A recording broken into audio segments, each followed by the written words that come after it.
Worried about work, family, or other relationships? I'm Chuck Wolf, a pioneer in emotional intelligence. When live on the Emotion Roadmap, I use a proven 4-question framework to turn emotional roadblocks into clear next steps on air in real time. Join us Tuesdays at 5 p.m., twice a month on YouTube.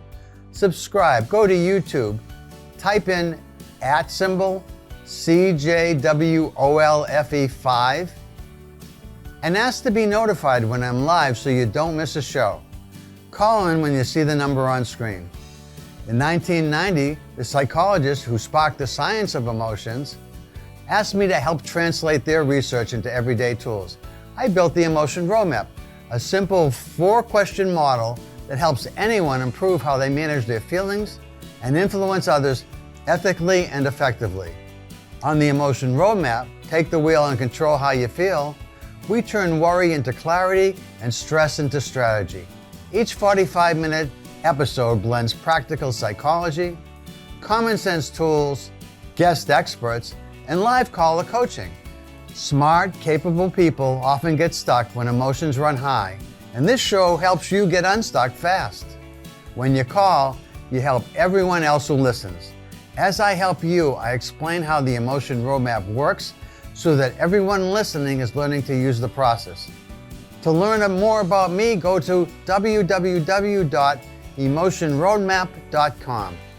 I have been very lucky in life and have worked with and learned from some of the greatest thinkers in the world at Harvard and Yale, other places, and I want to bring what I have learned to hopefully make a meaningful, positive difference in your lives.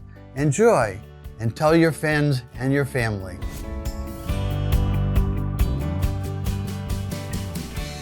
Hi, this is Chuck Wolf, and you're listening to the Emotion Roadmap. Take the wheel and control how you feel. So tonight's show, like all the shows, we're interested in if you want to call in and talk to us about something that's going on in your life that has to do with anything that might be challenging you on an emotional level. That's what I'm here for. So I encourage you, if you've been waiting to hear from me and to see that I'm back on the air and you are thinking about calling another time, use the numbers that are above the screen, and I'll read them one time for you. And you can call me and we can talk right away about what's going on for you. And I'll talk with you about emotionally, how are you feeling about what's happening in your life?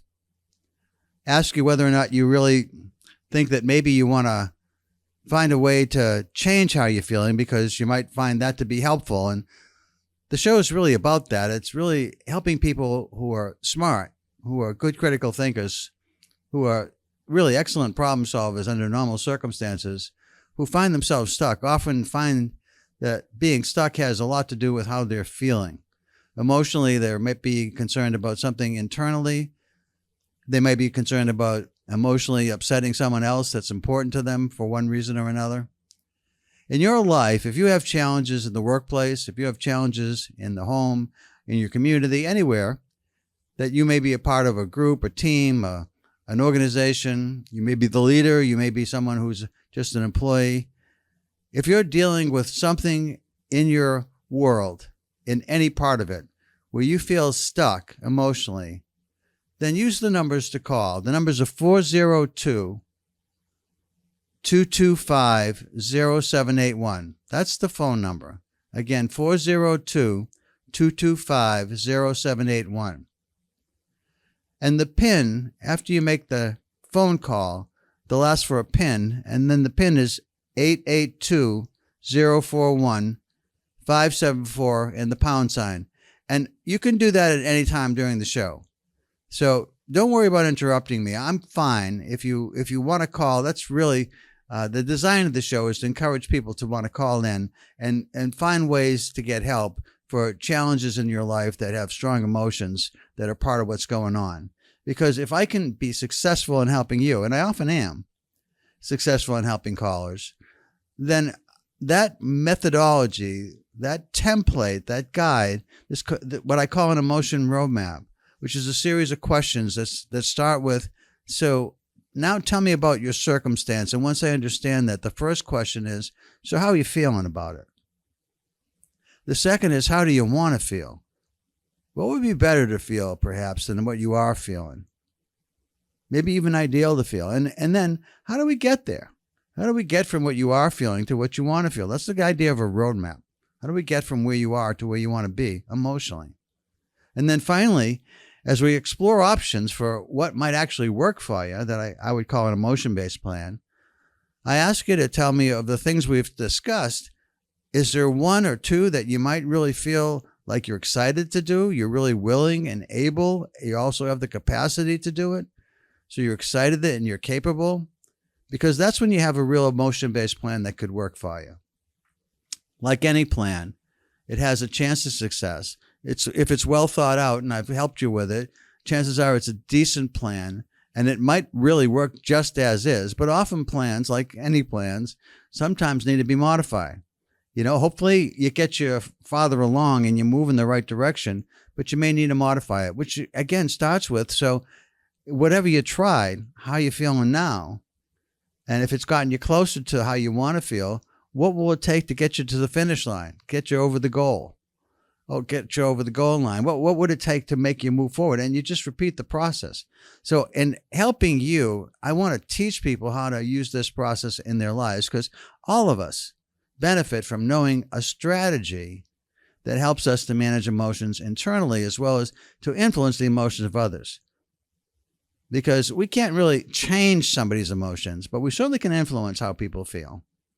I hope to do that by influencing you and helping you to feel comfortable making a phone call.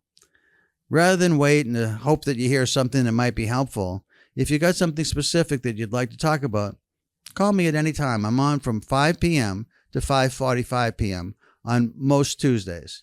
The Tuesdays that I'm available and the studio is available is when I'm on. So I'm here today. If you've got something you'd like to talk to me about, then feel free to make the call. One thing that may be impacting everybody that's listening is this concept of employment. A number of people have been laid off in recent days for a variety of reasons. Some have to do with artificial intelligence. Some have to do with the economy, changing rules, changing products, companies with new and better ideas than the one that you're working for. There's lots of reasons why companies experience layoffs. And if you happen to find yourself in that unfortunate state, then I'd have to ask you, how are you feeling about it? I've been laid off myself. I've had that experience once. My feeling about it was very uncomfortable. I didn't think it should have happened. I didn't think it was fair. I was upset. But I also was confident in myself. In part, I had the support of my family. And boy, that's certainly important. Because I always believed, and this is so important for all of you who may be laid off or may be a part of an impending layoff that's coming. Do you feel confident in your ability to make a living, to find a way to be employed somehow, to make enough to support yourself, and if you have a partner or a family or others that you care for, can you support them as well? Do you feel that confidence? What would it take to help you to feel confident? That's what I mean about changing feelings. If you're feeling like I was initially when I first was laid off, upset, angry, that's partly what is realistic. I can't ignore the real feelings I had about what happened. It was an unfortunate time, and without going into a lot of detail, I can tell you that, at least for me, it wasn't personal. What happened in my organization was I worked for a company that was part of a larger holding company, they called it, a much larger company that owned a number of companies. The company I was with was one of them. And one of the people in charge realized that the company where I was employed had a lot more people in the human resource functional area than many of the other companies that this large holding company owned. And he said, if other companies need less people in this human resource function, maybe the company that he came from, the company where I worked, they could lay off a bunch of people too at a certain level in the organization and not suffer. And so even though the particular company I was with had record-breaking profits that year, they decided on a wholesale layoff of people at a certain grade level, within a certain set of grade levels. I was a junior executive at the company. I was actually in charge of leadership development. And at that point, I was doing really well, and I had really good connections, and I was feeling really supported by the people in the organization. And yet, when it came time to ask people to step up and say, "Hey, can you keep Chuck?" Most people were kind of ducking in the corners and hiding and feeling like, I'm sorry, I'd love to help you, but there's a lot of people being laid off right now, and I don't want to get that disease.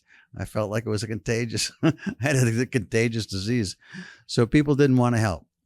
It did turn out that there was an opportunity for me to actually stay in the company, but the risk was too great. They were making a lot of things that felt very uncomfortable. And at the time, because of the executive status, they gave me a very good package. And I thought, you know what, I'm better off moving out on my own, because they gave me a time to fund what I wanted to do for myself and my own business, and led to my own consulting business, which I've been in over 30 years. So turned out to be a good thing, but it certainly didn't feel that way at the moment. And if you've had the experience of feeling laid off yourself, if you're in that position or worried about being in that position, what are you doing now? Even if it hasn't happened yet, if you know that your industry is going through a lot of changes and there's a lot of downsizing going on, people sometimes use words to try and change how it feels. They call it right sizing.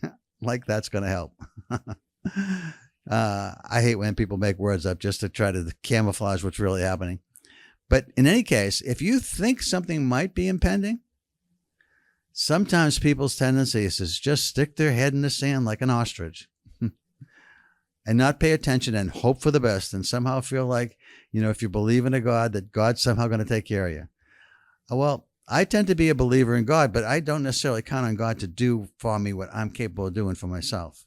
And so I would suggest to all of you that you not stick your head in the sand, that you begin to explore what's possible. And so that should something happen, even if it's unexpected, where you might be getting laid off in the near term, what are you going to do?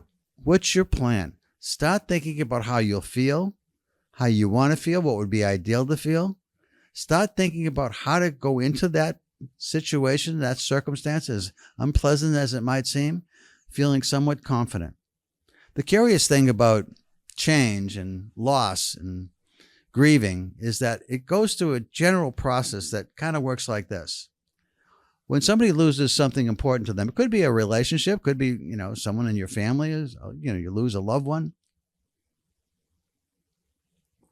It could be the loss of a pet, or it could be the loss of an item special to you, something that grandparent gave you many years ago that was very precious and you lost it somehow.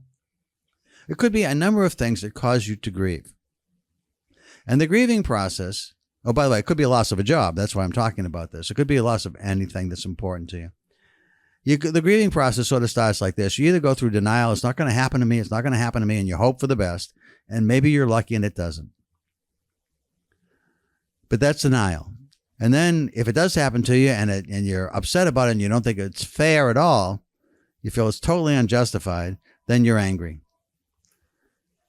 So if you're angry, and if that's what's going on, if you're angry, you can understand there's a reason to be angry, and you'll be angry for a while. But angry isn't going to help you find that new job. Angry isn't going to help you move forward.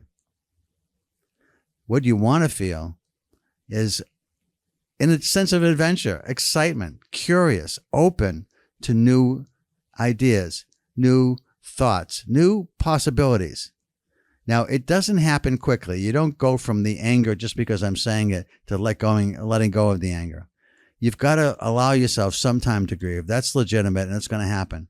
But sometimes you can kind of push the grieving process hard. You may come back and feel angry about it again another time. But for the moment, at least, what you want to feel is confident and excited. That's what happens progressively anyway. But you may want to push it a bit if you can. And the idea of pushing it is to try to get you to a place where, okay, I thought this might happen. I'm prepared for it mentally. I'm confident I can handle it. And now what comes next? Here's the people I thought I'd call to network. Here's the places I thought I'd look to see what might be available. Here's the plans I've already laid out and the places where I've identified that might have an interest in the kind of potential and the skill set that I have and the experience that I have. So I think it's really important on the front end to always be thinking and planning for what might happen if the place where you work doesn't exist anymore. That it isn't just about you being laid off. Maybe the company gets bought out and everything changes. Or the company just doesn't make payroll and they go bankrupt and they can't stay in business. There's lots of possibilities. I've talked to lots of people over the years, some who have owned companies that lost their main customers because new innovations came in that people stopped buying from them because the product they had wasn't as cost effective or as effective in general in the sense of what it could do for them as the product that you were selling. So if somebody else had a better product and a better cost and you weren't in business anymore. So there's lots of reasons why change happens. It's sometimes unexpected and we're not prepared for it, but I'm suggesting be prepared no matter what. Be prepared no matter what. Now, how do you get prepared? What do you look for? And I want to talk about this not just as if you lost your job. You could be just somebody graduating from college who's first looking for a job. You haven't lost anything yet, but you're having a really challenging time trying to find a job. I think that's true for a lot of people these days. Partly, it seems that a lot of people have taken, I don't want to say any course is something that's not useful in terms of learning. Any kind of learning is useful, I think. But some things are more useful than others. For instance, if people are really worried, if you're just coming out of high school, for instance, and you're really worried about artificial intelligence and what it's going to mean in your world, and while you're comfortable with technology, you realize that jobs in the technology space or even in companies where, middle management, marketers, salespeople, copy editors, there might be a lot of jobs where AI can do a lot of what individual human beings used to do or are doing today. And so maybe you decide, I'm not a really comfortable person with a lot of adventure. I like the stability of knowing that I've got full-time work and I'm capable of earning a living, a good living, and I can stay in this area. I don't really have the desire to move all around the world with a big company. And maybe I'd like to stay local. I'm really close with my family and I want to be in this area. I love where I live. I like visiting other places, but I don't want to live anywhere else. So if you sort of know a little bit about yourself and who you are and what you think you'd like, then maybe you want to look for one of the trades coming out of high school, especially because I don't see artificial intelligence replacing things like welding or plumbing or electrical work or construction for that matter. So there are jobs in different areas that I think are going to continue irrespective of artificial intelligence. Now that the jobs might change and you may have to keep learning, like what an electrician might have known 20 years ago may not serve that person that well today. So things will change. So I think you want to go through life, hopefully, with the idea that education doesn't stop because you're not going to school anymore. So if you have an openness to change, allow yourself to be open to change, but you have a self-awareness about who you are and what's important to you. And maybe you're somebody who likes adventure and likes to travel and loves being with big companies and wouldn't mind if one company closed you out, that you just join another company someplace else and you're willing to go anywhere on the planet because you have that sense of adventure and you don't want to be tied down yet, or at least at this time, with a family, or you have a partner who wants to go with you and do those things. And you take your kids with you when you start having kids, if that's your choice in life. But you really want to think a bit about who you are, what you seem to care most about, and then try to carve out a career, a job, something that's going to carry you forward, that's really about fitting in with the lifestyle that you think you're going to be happiest with. Now, that doesn't mean everybody's happy all the time. Nobody is. But just that we have the opportunity to enjoy life at a level that we appreciate because we've understood who we are, what we think and value is important to us, and we act on it.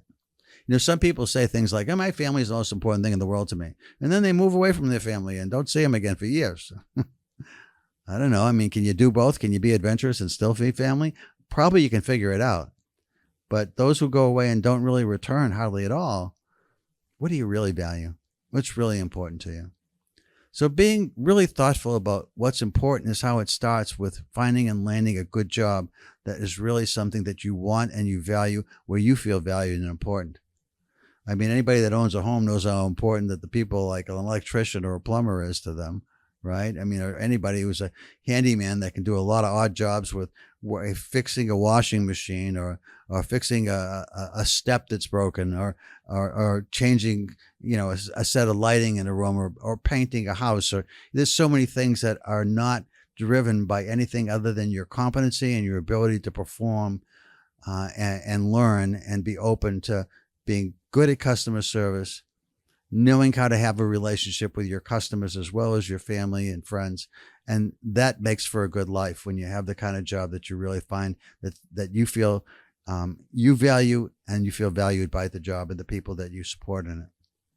So that's a big part of what I think is important about understanding jobs. Now, let me talk about another aspect of it, because, okay, what if you want to join a company? How do you decide what company to join and what you want to do for them? Well, I think it starts with, what do you want to learn first? I know it's tough to decide on majors and colleges and so forth.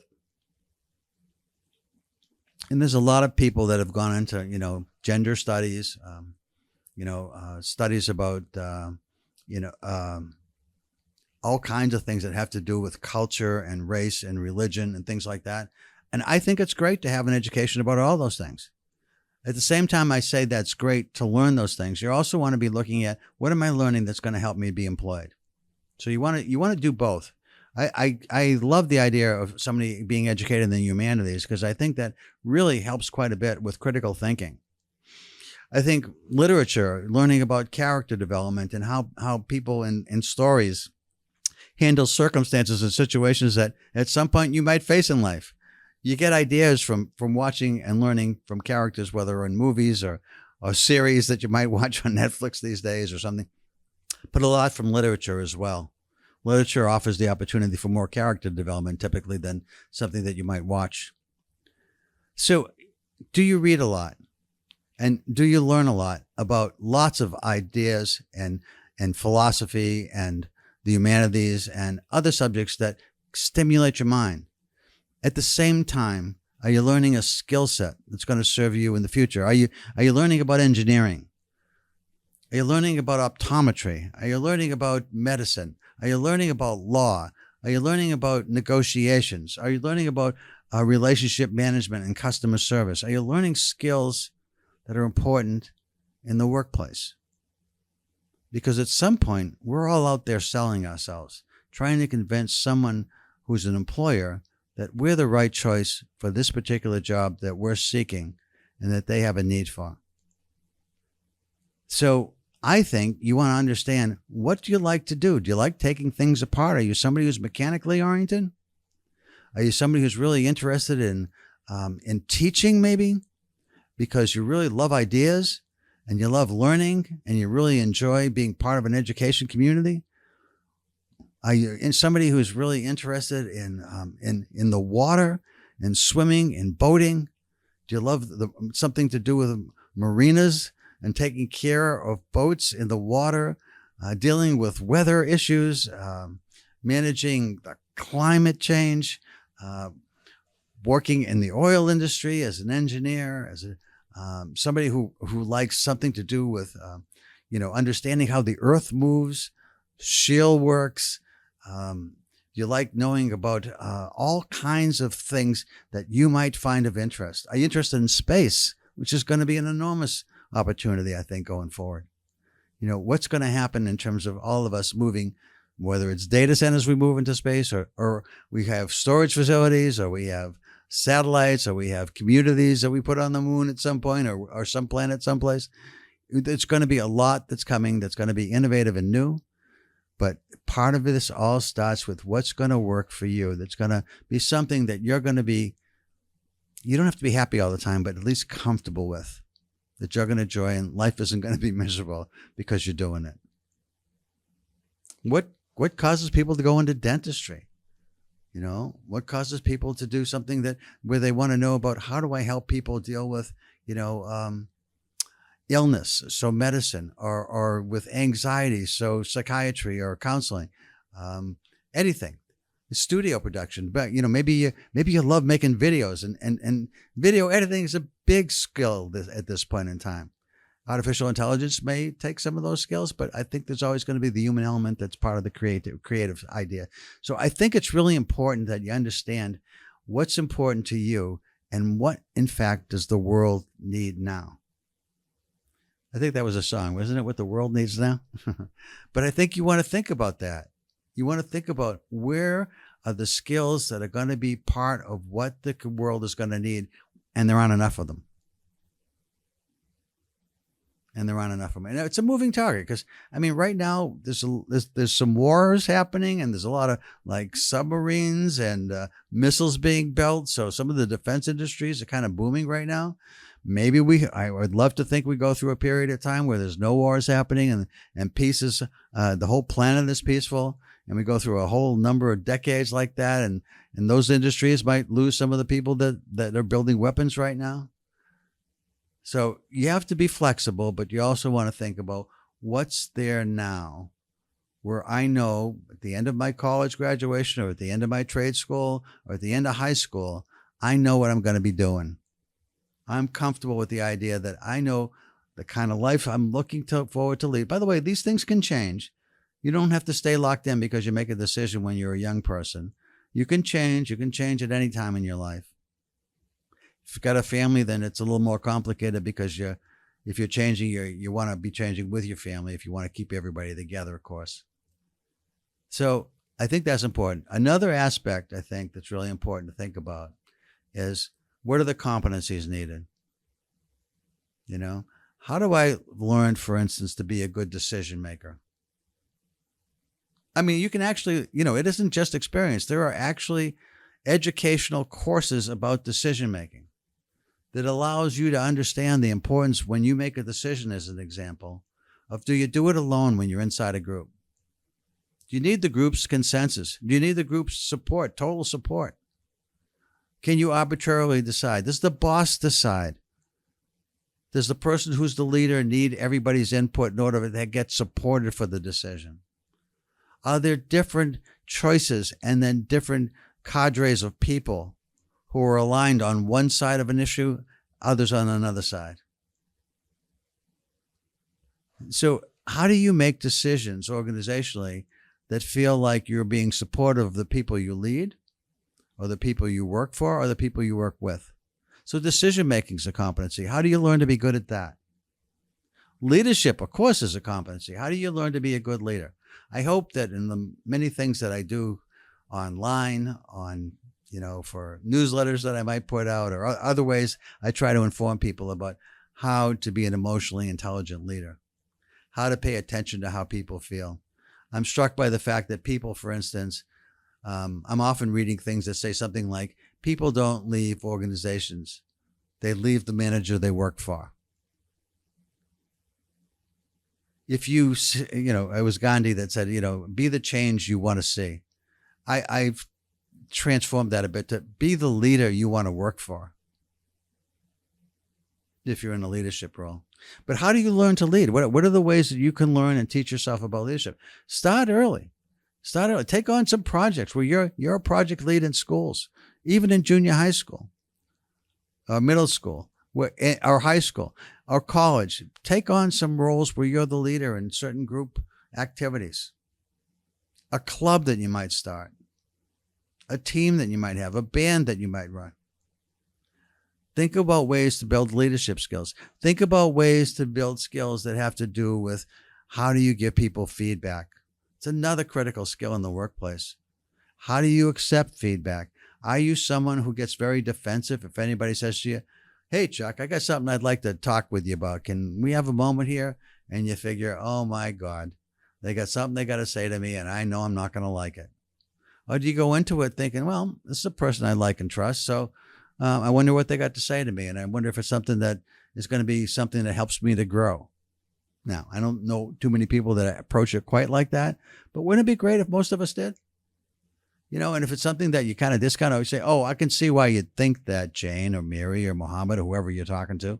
I can see why you'd feel that way and why you'd want to say that to me. And I appreciate you saying that. And I'm not defending against this, but I would like you to understand there was a reason I did it that way. And you explained perhaps in that circumstance, that was, in your mind, at least that was what was called for. And so you don't see a growth opportunity there. Or they suggest something to you that, you know what, now that you've said that, I can see why that would be harmful or insulting to someone, the way I did that or the way I said it. and I'm sorry I did that. And I think I'm going to make that up to them. I'm going to fix that pretty quick. And I'm going to avoid that. And thanks for telling me. I'm going to be more thoughtful about something, anything similar like that comes up. Next time around, I'll be a little more thoughtful and smarter about that.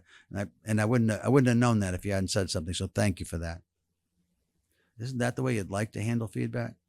So again, learning to handle feedback, but also how do you give feedback?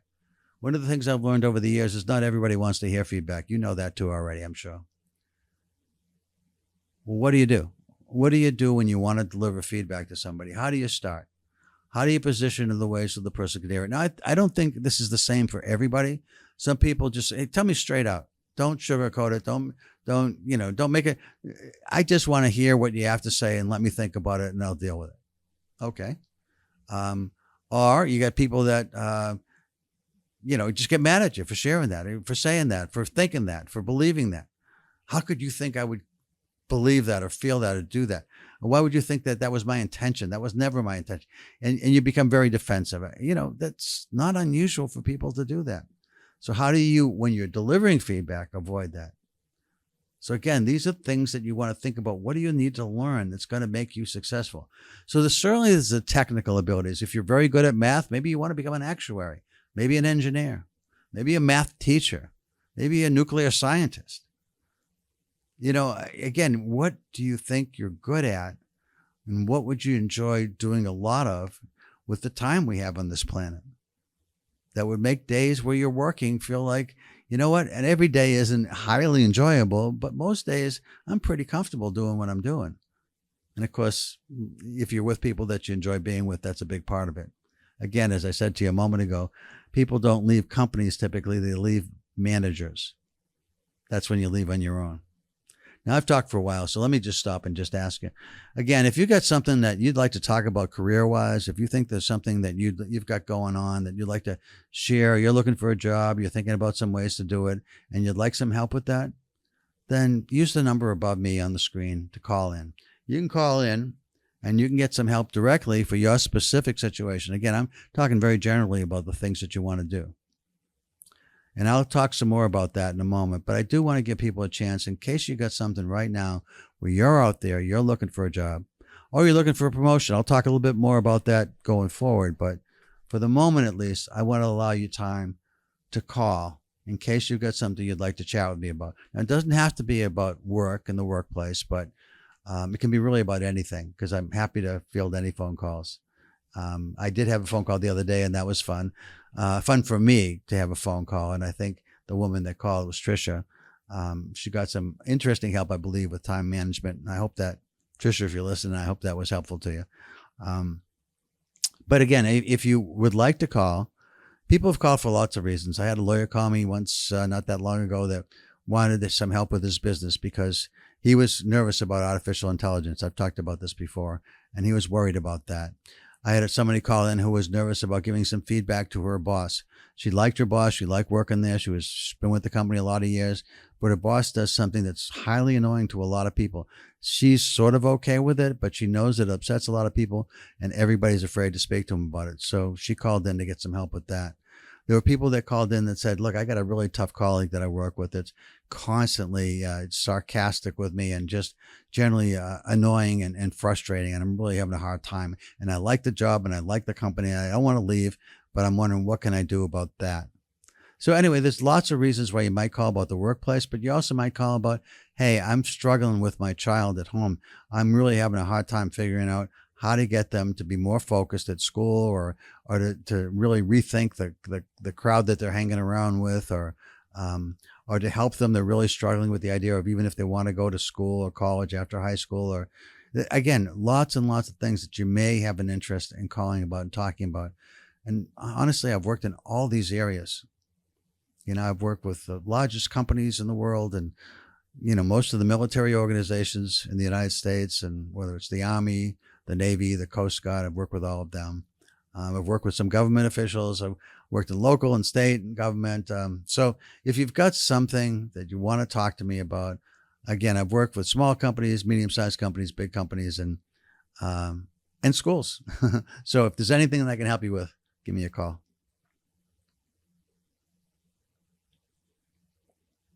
The number, again, is 402.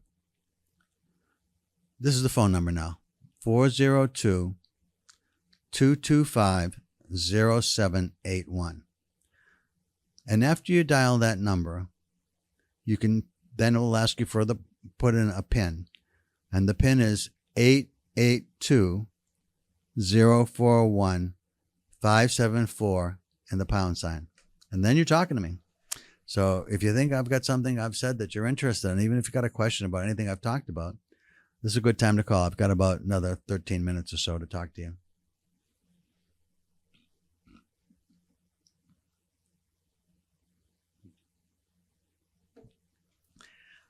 All right, so let me tell you an enhancement now on, let's assume you're not worried about being laid off and that you are in a company where the company is being successful and you want to be promoted. Now, what's the best way to be promoted? How do you go about that? Well, it probably is different, and each company has some unique norms, sort of behaviors that are acceptable. So some companies, you can be very clear about just saying, I'd like this job and in this time frame for this much money. And I want to know what's it going to take for me to get there. And what realistically can I expect around what I'm hoping to have here? And maybe you can just have that conversation very, very straightforward. Some companies you can do that. Other companies are very uncomfortable with that. Some companies do a very rigorous job looking at everybody that they consider to be high potential, meaning that they have more than one level of promotions that they're likely to be able to handle. So, for instance, if you're a manager, maybe you can be a director, and then maybe you can be an assistant vice president, and then maybe you have enough capability to be a vice president. Maybe somebody looks at you and says, no, this person can actually be the president of the company. They're that good. And even though they're at a low level right now, let's think about the career path we want to put them on so that we give them the exposure to the different areas of the company. So when they do get to be president, should that happen, they really understand all the different aspects of how we do business and all the different parts of the operation. And they're really knowledgeable about each part so that they know what to expect and what to ask for and what to demand from different aspects of the organization. Good companies do that kind of work, but most companies don't, truthfully. And so a lot of times it's left to the individual to try and figure this out. And even for the companies that do it and do it well, think about how you'd feel if you're a leader in an organization and you have a manager who comes to you and says, hey, Mac, can we talk? I'd like to talk about career. And I'd like to talk about it in terms of where I think the organization has some need. And I want to just check with you to see if I'm right about what the organization may need. And also the skill set that I have and whether or not I might be a candidate for helping to fill that need. I have some ideas about that. Could we take some time to chat about that? Now, I'd feel like, well, okay, that's a pretty thorough kind of request. That's thoughtful. Sounds like it's been planned out. Okay, yeah, why don't we set aside a time? And then we get together and I say, okay, so here in the organization, and let's assume that in that organization you're a part of, you said, you know what? We're pretty strong in certain areas of the organization, like it's a manufacturing company. Manufacturing, we're good. We have marketing, and marketing seems pretty good. And sales looks okay. I think finance, though, we don't always make the right decisions, I think, in finance. And that's impacting our ability to perform well, because if we make some wrong decisions in finance, we choose to buy certain equipment or don't choose to buy certain things to raise our ability to be, increase productivity, then perhaps we're going to suffer and we're not going to be as competitive as we could be. And I think finance needs some help. And I think I've demonstrated over time that I have pretty good analytic skills. I've shown you that I can manage a budget, that I understand in our area where I've been in charge of the financial aspects for our particular department. I think I've done a fairly good job there. What I don't have, and what I haven't experienced yet, is a lot around strategic needs for the company and how our department might view that in terms of what our strategic goals for our department are and how to think about finance for a strategy in terms of what we do in the parts of the company where we're active and we have some controls. And I'd like to have more project work in that area, because I think I could really help in the finance department if I was given the opportunity to do more strategic work. Would you agree that's a need, first of all? And if your leader says, I don't want to talk about somebody else's department, that I'm not that comfortable doing that, but will we benefit from somebody that was really good strategically and really good financially at the same time and was able to influence the decision making that was happening coming out of that department in ways that benefited the organization overall? The answer has to be yes. We would definitely benefit from that. And do I think that you might be a candidate for that? I have to give that some thought, but I do appreciate what you've said, and I don't disagree with anything you've said. And let me think a bit about how to involve you more strategically in what the company needs are, and see if you can do some of that work for our department. And perhaps that's a way to at least explore what we're talking about. So to me, that is a very productive, proactive way of looking at how do you advocate for yourself in a way that says, I didn't just come here saying I want to be promoted. I've been really thoughtful about what the company needs, and I'd start with that first. So it isn't just about you. And when somebody hears that you're thinking about what the company needs, they're thinking of you as somebody, one, that's loyal, that's thoughtful, that's smart, that's strategic. And that gives you a leg up over a lot of other people that are going to come in and also have a lot of the same skills you might have, but haven't been thoughtful in that way or addressed it in that way. So if you want to help yourself in a way that helps you to be at least considered for promotability, have a plan. Have a plan that's based on real needs. Have a plan that's based on real expectations. Or, again, this is something where you might think the company has a weakness. Another thing to think about as you're thinking about ways for you perhaps to get promoted is, who do you know that's likely to advance in the next year or two? Who is in the high potential category that has been in a role for 2 years? Typically, what a company might ask is 1.5 to 2 years for somebody to be in a role that has the potential to go very high in an organization, and they're likely to move them out. Well, who's their backup? They may have a plan for a backup, and it may not be you, but what if you put your name in the running by going to them and saying, look, I understand that, hey, Jesus has done an amazing job, and he's really well thought of in the organization. He's likely to be promoted to AVP level and maybe not even in the same department. So that director level position is going to become available.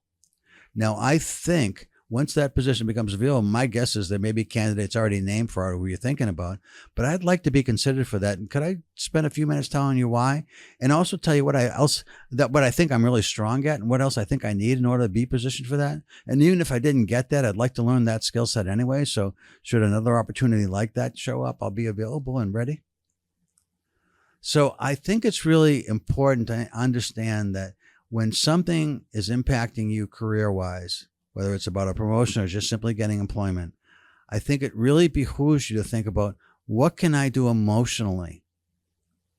What can I do emotionally to give myself the feeling of confidence that I can handle this, that I'm going to be okay, that my family, if I'm already in a company, that my family is going to be okay, that I'm going to continue to find ways to be able to be supportive. And one of the things I know that people are uncomfortable with sometimes is the idea of selling themselves or selling in general. For some reason, sales, because, we've got this image of somebody who's selling us something that we don't need, that it kind of makes sales sort of uncomfortable for people. And I think that's another emotional obstacle that many people face. I think you want to figure out, how do I get past that as an obstacle? How do I feel like sales is just part of life? I'm always trying to influence people on my ideas, and that's selling. Sales and influence aren't all that different. The connotation is we think of sales much more negatively than we think of influence, and yet the skill set isn't all that different. So don't be afraid of sales. Don't be afraid of the idea of selling yourself. Don't be afraid of being confident. I think confident isn't the same as overconfident. You want to be careful you don't cross that line. You don't want to be arrogant. And if somebody says, you know what, I don't agree that you have that skill set. Okay, then maybe from that person's perception, that's their truth. You can tell them that, well, they're wrong and you have it, but if they don't see it and feel it and think it, it's not real to them. And so my response to something like that would be, well, okay, what would convince you? What would it take for me to convince you that I actually do have that skill set? because I actually think I do, but I understand if you don't see it or you haven't seen it, that you have a different perspective, and I value your perspective. You're very important to me, what you think. And so I'd like to work to change that. What would it take? What would it mean for me to demonstrate? What would I need to do to demonstrate that I have those skills? Tell me so we could work on this together. I'd appreciate that. Thank you. So I hope, as you think about the world of work, all the challenges that we all face in going and getting a job and holding it, and then getting advancement and promotion if that's what we're seeking.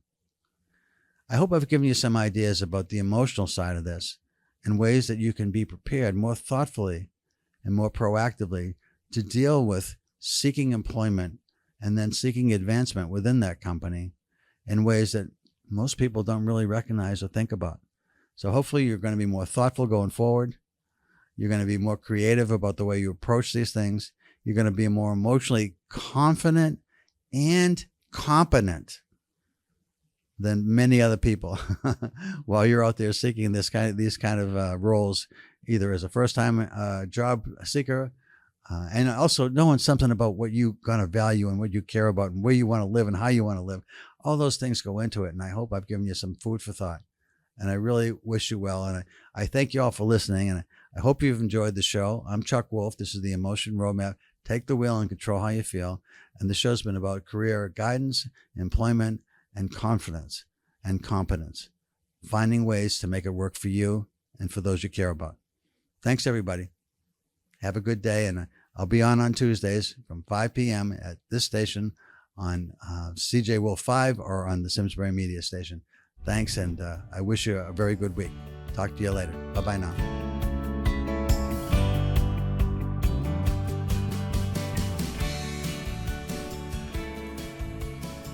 For over 40 years, SCM has been the voice of our town, bringing us together through local programming, education, and live broadcasts. SCM isn't just about television. It's about empowering our community, ensuring our voices are heard during government meetings, and celebrating milestones like our high school graduations. But today, SCM faces a challenge. Our funding structure is based on television subscriptions. And it's no secret, people have been cutting the cord. With a shift to internet-only subscriptions, SCM receives less revenue, even though all our programming is freely available online. We need your support. We need your support. We need your support. We need your support. We need your support. Your donation can make a difference. It will ensure that SCM remains open, continues to educate our youth, and keeps our community informed. Thanks to SCM, I've been honing my creative skills, helping me work towards my college degree. SCM is crucial for keeping our community connected. SCM isn't just here to broadcast local events. They're actually preserving Simsbury's history. Join us. Join us in preserving Simsbury's voice. Simsbury's voice.